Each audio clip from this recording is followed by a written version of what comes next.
بسم اللہ الرحمن الرحیم۔ آج میں حضرات علماء و مشائخ اہل سنت اور عوام اہل سنت سے مخاطب ہوں۔ اللہ تبارک و تعالی نے 20 سال کی جد و جہد کے بعد تحریک طالبان افغانستان کو فتح عطا فرمائی اور آج وہ افغانستان کے دارالحکومت کابل میں موجود ہیں۔ امریکہ اور اتحادی افواج کا انخلاء آخری مراحل میں ہے اور تحریک طالبان افغانستان اپنی ہیئت حاکمہ کو قطعی شکل دینے میں مصروف ہیں۔ عزیزان گرامی، میں نے اپنی علمی اور فکری دیانت کے مطابق تحریک طالبان افغانستان کی حمایت میں چند کالم تحریر کیے اور الحمدللہ علی احسانہ تقریباً 99% اہل سنت و جماعت نے اس کی تحسین فرمائی، اسے وقت کے تقاضوں کے مطابق قرار دیا اور اس کی تائید و حمایت کی۔ چند افراد نے ہمارے علماء کرام میں سے اس سے اختلاف بھی فرمایا اور یہ ان کا حق ہے۔ یہاں میں یہ بات واضح کرنا چاہتا ہوں کہ داعش، القاعدہ اور تحریک طالبان پاکستان جسے TTP کہا جاتا ہے، یہ الگ حقیقتیں ہیں اور یہ پاکستان کی بھی دشمن ہیں، لہذا ان کے ساتھ اہل سنت و جماعت کا کبھی بھی کوئی تعلق نہیں رہا۔ لیکن تحریک طالبان افغانستان ان سے الگ ہے۔ ہمارے بہت سے لبرل حضرات نے یہ تبصرے کیے کہ تحریک طالبان افغانستان اور تحریک طالبان پاکستان ایک ہی حقیقت ہیں، ایک ہی چیز ہیں، ایک ہی سکے کے دو رخ ہیں، لہذا دونوں سے یکساں نفرت کرنی چاہیے۔ میری اہل سنت و جماعت سے چند گزارشات ہیں۔ نمبر 1 یہ کہ دیوبندی بریلوی کے عنوان سے تفریق اور شناخت یہ بر صغیر پاک و ہند تک محدود ہے اور یہاں تمام طبقات ایک دوسرے کو جانتے ہیں اور جو وجوہ اختلاف ہیں انہیں بھی اچھی طرح جانتے ہیں۔ لیکن جب ہم بر صغیر کی حدود سے باہر جائیں گے، شام میں جائیں گے، ترکی میں جائیں گے، ازبکستان میں جائیں گے، تاجکستان میں جائیں گے، تو وہاں جو بندہ سامنے آئے گا تو یہ نہیں پوچھیں گے کہ آپ دیوبندی ہو یا بریلوی ہو۔ یہ سب خطے وہ ہیں جہاں اہل سنہ والجماعہ حنفی لوگوں کی غالب اکثریت ہے۔ اسی طرح سے افغانستان بھی ہمیشہ سے سنی، حنفی ملک رہا ہے۔ ہمارے بر صغیر میں جو صوفیاء کرام تشریف لائے وہ بھی افغانستان کی طرف سے آئے، جو سلاطین و فاتحین آئے وہ بھی اسی طرف سے آئے۔ لہذا ہمیں وقت کے تقاضوں کو سمجھنا چاہیے اور جہاں ہمارے لیے امکانات اور مواقع پیدا ہوں ہمیں ان سے فائدہ اٹھانا چاہیے اور اپنے روابط قائم کرنے چاہیے۔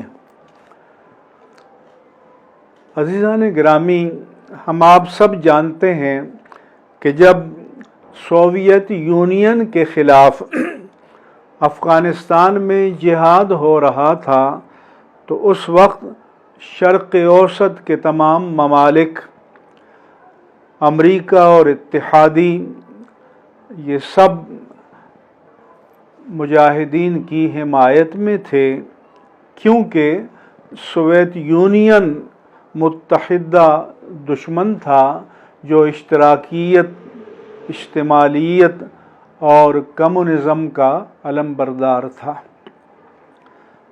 لیکن پھر سوویت یونین کو شکست ہوئی، وہ خود بھی شکست و ریغ سے دوچار ہوا اور اس کا وجود معدوم ہو گیا۔ مگر 9/11 کے بعد امریکہ نے افغانستان پر یلغار کی، حالانکہ 9/11 کے سانحے میں نہ کوئی پاکستانی شامل تھا، نہ کوئی افغانی شامل تھا، وہ لوگ سارے عالم عرب کے تھے اور امریکہ میں تربیت یافتہ تھے، اگر امریکہ کا دعویٰ درست ہے۔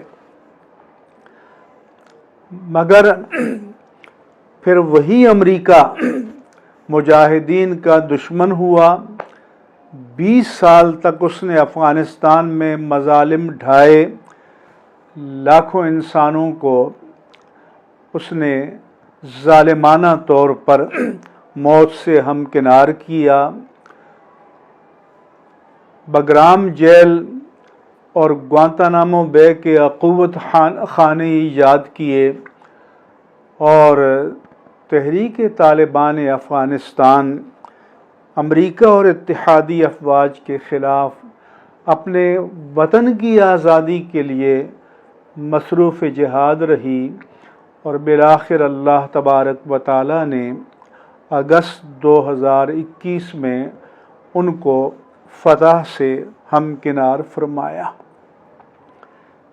اس لیے ہمیں پورے ملکوں کو دین و مسلک سے خارج کرنے کا رویہ ترک کر دینا چاہیے اور ہمیں اپنے لیے مواقع اور امکانات کے دروازے کھلے رہنے چاہیے۔ ہمیں تحریکی سطح پر، علمی سطح پر اور مسلک کی سطح پر ان سے روابط قائم کرنے چاہیے۔ وہاں پر روحانی سلاسل بھی موجود ہیں، فقہ حنفی کے ساتھ تمسک اور اعتصام اور رسوخ بھی موجود ہے، ہمارے اور ان کے درمیان مشترکہ اقدار بھی موجود ہیں۔ لہذا ہمیں ان حقائق کا ادراک کر کے علمی سطح پر اور دین و مسلک کے مفاد میں مثبت روابط قائم کرنے چاہیے۔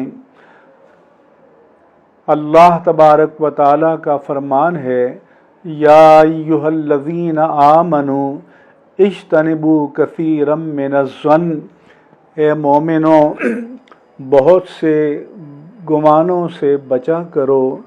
اور رسول اللہ صلی اللہ علیہ وآلہ وسلم نے فرمایا، ایاکم والظن فإن الظن اکذب الحدیث، بدگمانی سے بچو، بدگمانی بہت بڑا جھوٹ ہے۔ یہ ضرور ہے کہ دوسرے لوگوں نے ان سے روابط قائم کیے اور ہم نے اپنے آپ کو لا تعلق کر دیا، فاصلے سے رکھا، تو اس میں ان کا قصور نہیں، اس میں ہماری اپنی کوتاہیاں شامل ہیں۔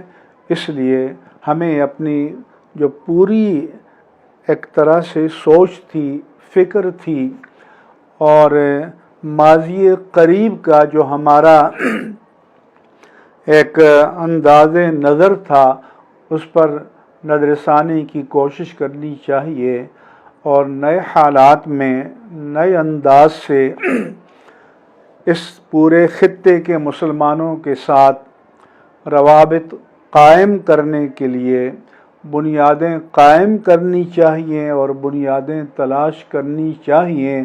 آپ کو مشترکات کا ایک غیر متناہی سلسلہ مل جائے گا۔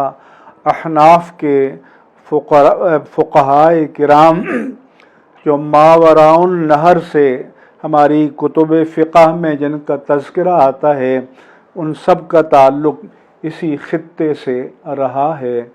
اس لیے میں چاہتا ہوں کہ ہمارے خاص طور پر جوان اور نوجوان علماء اس طرف توجہ فرمائیں اور نئی حکمت عملی مرتب کریں اور اپنے آپ کو شرنک کرنے اور سمیٹنے کی بجائے اپنے آپ کے لیے گنجائش پیدا کریں۔